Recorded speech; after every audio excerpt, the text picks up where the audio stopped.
Heavy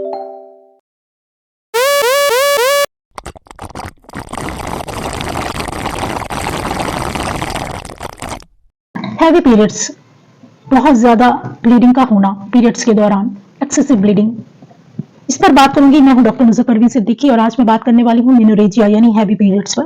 क्यों होते हैं हैवी पीरियड्स, क्या कंडीशन होती है, कैसे पहचाने, इस पर पहले बात करूंगी कि किस तरह पहचाने कि आप मेनोरेजिया की प्रॉब्लम से गुजर रहे हैं।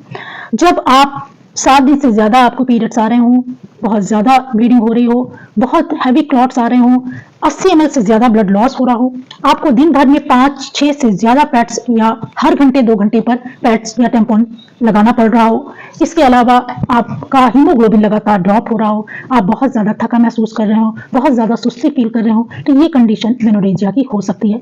अब बात करें कि क्या कुछ वजह होती है मेनोरेजिया की, तो आपको बता दूं मेनोरेजिया की वजह हार्मोनल इम्बैलेंस हो सकता है, थायराइड प्रॉब्लम हो सकती है, पेल्विक इन्फ्लेमेटरी डिजीज यानी पीआईडी हो सकता है, इसके अलावा आईयूसीडी भी एक वजह हो सकती है। आईयूसीडी यानी जब आपने इंट्रायूट्राइन कंट्रासेप्टिव डिवाइस यानी कॉपर्टी इस तरह की कोई चीज लगवाई हो तो ये भी प्रॉब्लम हो सकती है। इसके अलावा फाइब्राइड यूट्रस हो सकता है यानी यूट्रस में फाइब्राइड गांठों का होना, इसके अलावा सर्वाइकल पॉलिप भी वजह हो सकती है पीरियड्स बहुत ज्यादा आने की। इसके अलावा किसी तरह का कोई इन्फेक्शन हुआ हो, पीसीओडी की प्रॉब्लम हो, और अनडायग्नोज्ड एबॉर्शन यानी कि कई बार आपको पता नहीं होता, आपके पीरियड्स मिस हो जाते हैं, आपको लगता है कि शायद अगले महीने आ जाए, पर वो प्रेगनेंसी होती है और फिर मिसकैरेज होता है और ब्लीडिंग बहुत ज्यादा होती है। तो इस तरह की कंडीशन में भी ब्लीडिंग बहुत ज्यादा होती है।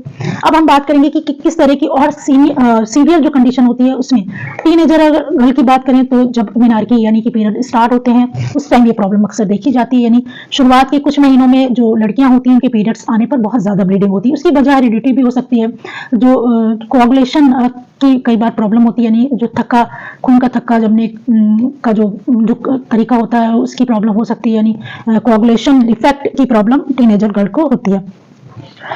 इसके अलावा अगर हम बात करें फीमेल्स में या सीवियर कंडीशन कब आती है, यानी सीवियर कंडीशन में भी एक्सेसिव ब्लीडिंग देखी जाती है जब मैलिग्नेंसी यानी कैंसर होता है सर्विक्स का या यूट्रस का, किसी तरह का कोई कैंसर है तो भी उसमें एक्सेसिव ब्लीडिंग हो सकती है। या इसके अलावा माल फॉर्मेशन होते हैं यानी यूट्रस में अंगूर के गुच्छे जैसे दाने जमने लगते हैं, ये कंडीशन भी होती है। इस कंडीशन में भी कई बार हैवी ब्लीडिंग होती है। इसके अलावा सर्वाइकल कैंसर की प्रॉब्लम में भी ऐसा होता है, इरोजन होता है सर्विक्स पर यानी कि घाव हो जाता है, उसमें भी कई बार बहुत ज्यादा ब्लीडिंग होती है। बात करें इसके ट्रीटमेंट की तो किस तरह इसका ट्रीटमेंट मुमकिन है, तो ट्रीटमेंट आपके सिम्टम्स के अकॉर्डिंग यानी डिपेंड करता है आपके क्या सिम्टम्स हैं, उसके अकॉर्डिंग ही ट्रीटमेंट आसान होता है। जो सिम्टम्स आपके होंगे उसके हिसाब से ट्रीटमेंट चलेगा। अब आप अगर हीमोग्लोबिन की कमी है तो उसमें आयरन डिफिशियंसी है तो उसमें आयरन सप्लीमेंट दिए जाते हैं, फॉलिक एसिड दिया जाता है। पर अगर आपको इनकम्प्लीट एबॉर्शन है तो उसके लिए डीएनसी का प्रोसेस होता है। इसके अलावा आपका अगर फाइब्रॉइड यूट्रस है, आपके बच्चे हो चुके हैं और आपको अब बच्चों की जरूरत नहीं है तो उस कंडीशन में रिमूव कर दिया जाता है यूट्रस, साथ में ओवरीज भी निकाल दी जाती हैं। कोई सीवियर पीआईडी है, प्रॉब्लम है, तो उस कंडीशन में भी आप डिपेंड करता है आपकी कंडीशन पर, और आप अपने इस कंडीशन में अपने गायनेकोलॉजिस्ट से जरूर कंसल्ट करें। और ऐसी कंडीशन बिल्कुल नजरअंदाज करने की नहीं होती, क्योंकि हैवी ब्लीडिंग जब होती है तो बहुत तेजी से हीमोग्लोबिन ड्रॉप होता है और एनीमिया, सीवियर एनीमिया की कंडीशन हो सकती है जो कि आपको भविष्य में काफी प्रॉब्लम देती है। आप हमेशा थका थका महसूस करते हैं, कभी भी आपका हीमोग्लोबिन अगर कम है तो चक्कर आ सकता है, आप कहीं भी गिर सकते हैं, तो ये सब कंडीशन आपके सामने आ सकती है। तो इसलिए आपको सही वक्त पर सही इलाज कर लेना चाहिए। अब हम बात करें कि किस तरह के जांचें इसमें करवानी चाहिए, तो सबसे पहले सीबीसी यानी कंप्लीट ब्लड काउंट जो होता है वो करवाना चाहिए, पूरा खून की सभी जांचें करवानी चाहिए, उससे आपके हीमोग्लोबिन का पता चलेगा। इसके अलावा सोनोग्राफी एक अच्छा मेथड है जिससे आपकी कंडीशन क्लियर हो जाती है काफी हद तक कि क्यों हैवी ब्लीडिंग हो रही है। जैसे कि इनकम्प्लीट एबॉर्शन है तो उसमें आपको पता चल जाएगा, आपका फाइब्राइड है यूट्रस में तो पता चल जाएगा कि आप किस कंडीशन में है या फाइब्राइड का साइज क्या है। एंडोमेट्रियोसिस की प्रॉब्लम से भी कई बार हैवी ब्लीडिंग होती है तो उसका पता भी चलता है। पीसीओडी की वजह से भी कई बार हैवी ब्लीडिंग होती है तो उसका भी पता चल जाता है। तो डिपेंड करता है आपके कंडीशन और सिम्टम्स पे कि क्या सिम्टम्स है, उसके अकॉर्डिंग फिर ट्रीटमेंट होता है।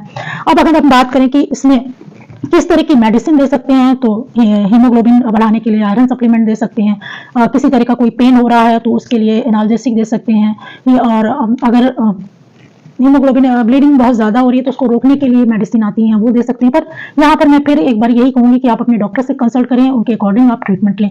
अब हम बात करें कि इसको किस तरह घर पर मैनेज कर सकते हैं। तो आप आयरन डिफिशियंसी है तो उसमें आयरन कैप्सूल लेनी पड़ सकती है आपको। इसके अलावा पूछा जाता है कि इसको किस तरह घर पर मैनेज करें, हाउ टू मैनेज नेचुरली। तो नेचुरली तरीका जो होता है उसमें आप आयरन रिच फूड ले सकते हैं, ग्रीन वेजिटेबल ले सकते हैं, ड्राई फ्रूट्स ले सकते हैं, ड्राई एप्रिकॉट ले सकते हैं। इसके अलावा बीन्स और फिक्स पल्सेस, इस तरह की चीजें आप घर में इस तरह के सप्लीमेंट ले सकते हैं। और चाय और कॉफी को ज्यादातर अवॉइड करना चाहिए। आयरन फॉलिक एसिड ले सकते हैं आप, बी कॉम्प्लेक्स की कैप्सूल ले सकते हैं। विटामिन सी लेना काफी हद तक फायदा देता है आपके हीमोग्लोबिन को। आयरन जो सप्लीमेंट होते हैं उनका बहुत ज्यादा इस्तेमाल करना, और जिसमें आयरन बहुत ज्यादा किचन में जो भी आपकी सब्जियां हैं, जो भी फल हैं जिनमें आयरन बहुत ज्यादा मिलता है, उसको रेगुलरली लेना चाहिए। इसके अलावा एस्ट्रोजेनिक जो डोमिनेंस डाइट होती हैं उनको अवॉइड करना चाहिए, जैसे जो पैक्ड फूड्स आते हैं उनको अवॉइड करना चाहिए, जंक फूड अवॉइड करना चाहिए। इसके अलावा नॉन ऑर्गेनिक जो फूड होते हैं या जो मीट होती हैं उनको अवॉइड करना चाहिए। इसके अलावा रिफाइंड उसको अवॉइड करना चाहिए, रिफाइंड का इस्तेमाल नहीं करना चाहिए।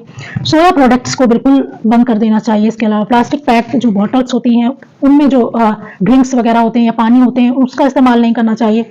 अल्कोहल का इस्तेमाल नहीं करना चाहिए। ग्रीन टी, अश्वगंधा का इस्तेमाल आप ज्यादा कर सकते हैं। अश्वगंधा भी काफी फायदा देता है इस तरह की प्रॉब्लम में। तो आज हमने बात की कि क्या कुछ मेनोरेजिया क्या होता है, क्या कुछ वजह होती है, किस तरह का जांच हो सकती है, उसमें किस तरह का ट्रीटमेंट होना चाहिए और घर पर किस तरह उसको आप ट्रीट कर सकते हैं। तो आज की वीडियो में इतना ही। अगर पसंद आए, किसी तरह का कोई सवाल हो तो जरूर पूछें। Take care, safe life.